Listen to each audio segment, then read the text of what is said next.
আমি আর এখানে যে বেঁচে গেলাম ওটা মাত্র 20-25 মিনিটের একটা ব্যবধানে আমরা মৃত্যুর হাত থেকে রক্ষা পেয়েছি।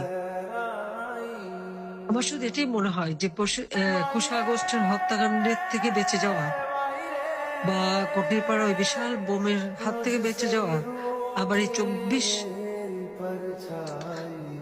5ই আগস্ট এই বেঁচে যাওয়ার পিছনে নিশ্চয়ই আল্লাহর কোনো একটা ইচ্ছা আছে, আল্লাহর কোনো হাত আছে।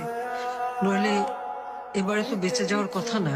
তারা যেভাবে প্ল্যান করেছিল আমাকে হত্যা করার, সেটা আপনারা পরবর্তীতে দেখেছেন। তবুও এটা বোধহয় আল্লাহরই একটা রহমত। জানি না, আল্লাহ আমাকে দিয়ে আরো কিছু কাজ করাতে চান বলেই বোধহয় আমি এখনো বেঁচে আছি। যদিও আমার কষ্ট হচ্ছে, আমি আমার দেশ ছাড়া, ঘর ছাড়া সবকিছু জ্বালিয়ে পুড়ে দিয়েছে।